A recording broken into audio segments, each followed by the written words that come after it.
Hello everyone and welcome back to my Brownlow Round 1 predictions. You might notice that I've sort of changed the formula on how I'm going to do this going forward. I think if there's someone who is outstanding and they deserve the 3-2-1 votes, they'll get it by themselves. But if there's two players which I think it could go either way, I will split the votes, which we will get to in just a minute. So I think Harry McKay was the best on the night here for the Carlton vs Richmond game. He didn't have the most disposals, but his influence on the game I think was extremely important for Carlton to win. So I think he gets the 3 votes.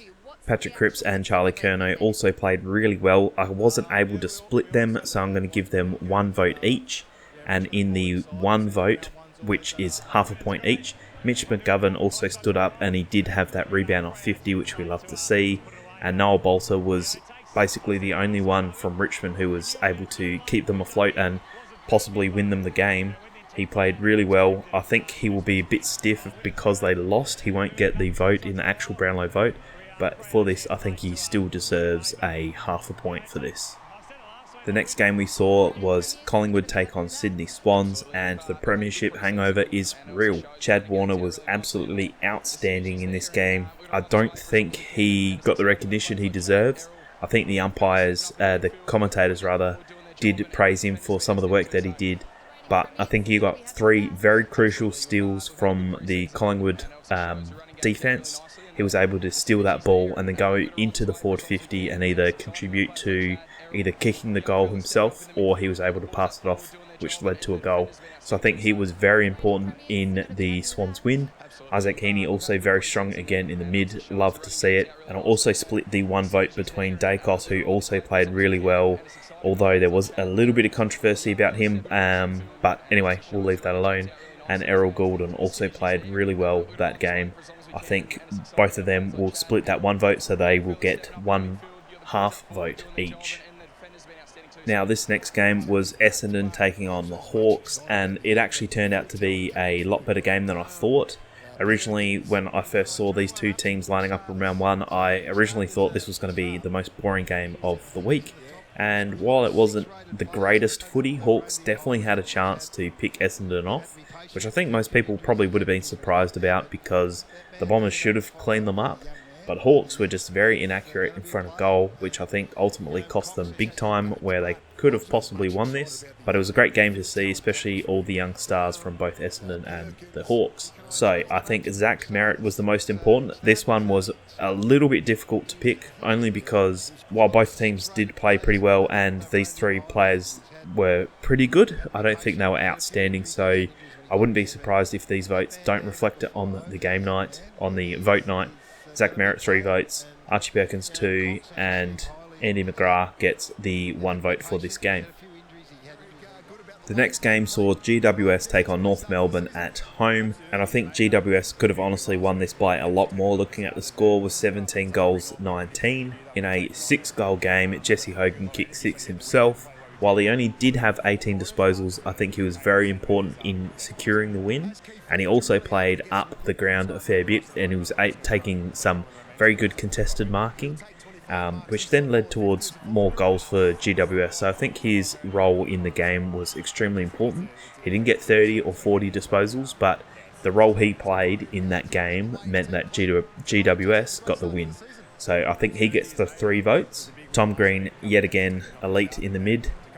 He gets the 2 votes, and Josh Kelly gets 1 vote.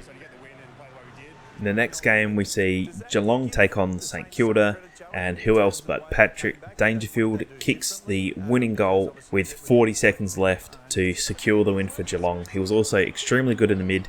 He didn't rack up a huge amount of disposals, but what he did have was very good. And I think because he kicks the winning goal, I think that's the main reason he gets the 3 votes and not the 2. I think Dempsey played really well. He also didn't get a huge amount of disposals, but playing up the ground, he got the crowd hyped and he got his teammates involved. So I think both of those players could go either way for the 3 or the 2, but because Dangerfield kicked the winning goal, I think he will get the 3. And Rowan Marshall was massively important for St Kilda and their fight to win the game. I didn't expect them to be that close, but it was actually a pretty close game in the end. So well done to Rowan Marshall. I think he gets the 1 vote for that at the end of the game.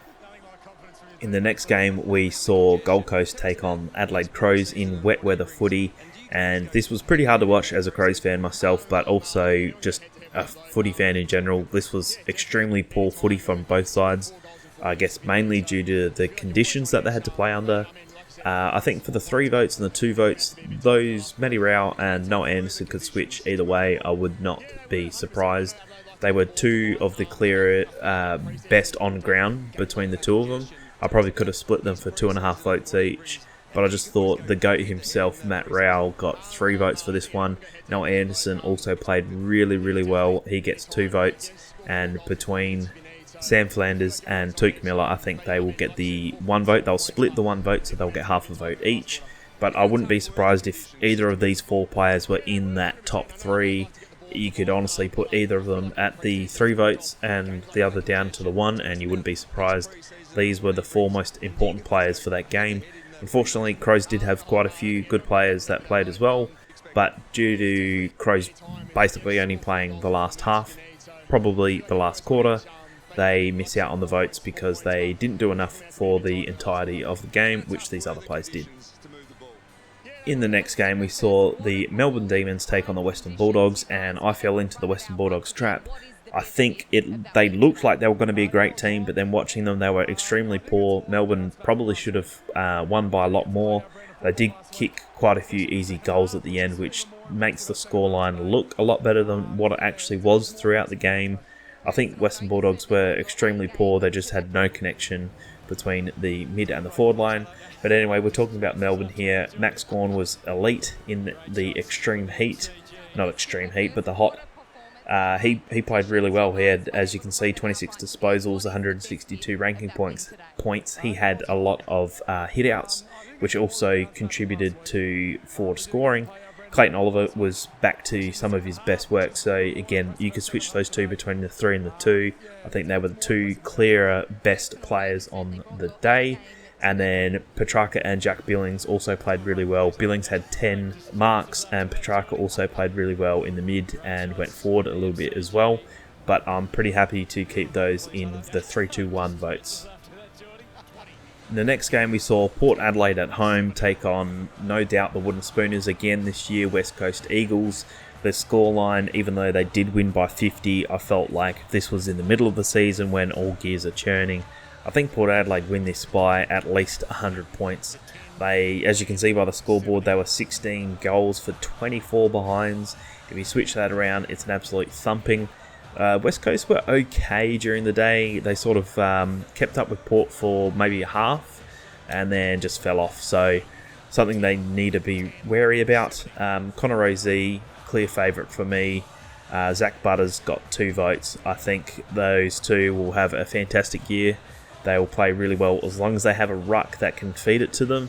I think that's one thing that Port are missing at the moment. But anyway, I think the third is, for 1 vote, is Charlie Dixon. I think he played up the ground really well. He kicked quite a few goals, but more importantly, he moved up the ground. He was moving really well. He was able to get the ball and then kick it down into their forward line and make a contest, which led to Port scoring quite a few. So they're my 3-2-1 votes for the Port Adelaide and West Coast game.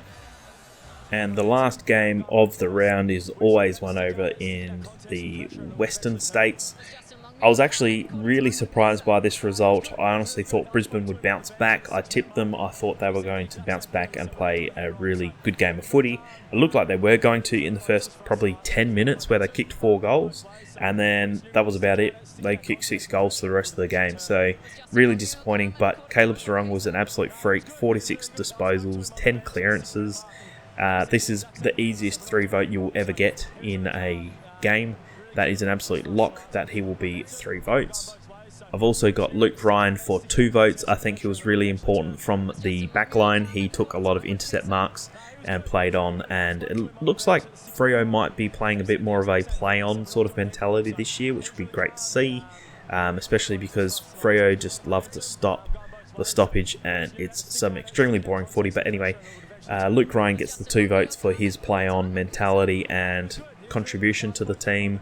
I think Young in the mid was extremely important for them as well. He played really good. I think he would probably secure the 2 vote if he played 4 quarters of footy. I think his first half was fantastic and he fell off a little bit in the second half. And Josh Dunkley was also very important for the Lions, but unfortunately they didn't get the job done. He got quite a few disposals, tackles and clearances, but it just wasn't enough. They were missing Lachie Neale big time. So anyway, let's take a look at the leaderboard as it sits right now. So currently I have Matt Rowell on top with 6 votes, Isaac Heaney with 5, Tom Green with 5, and then I've got Patrick Cripps, Noah Anderson and Jesse Hogan on 4. So these are my top 20 players. This is what I'll probably do. I do have every player in the spreadsheet that I've given a point, but it won't look very good on the screen, so I'll probably just do the top 20 as a running tally. So you can go through the videos and see if you agree. If you do agree, leave a comment. If you don't, let me know who you think I missed out on this week. So far, round 1, kind of round 1.2, whatever you want to call it, Matt Rowell is on top of the leaderboard with 6 votes. Isaac Heaney and Tom Green a close second with 5.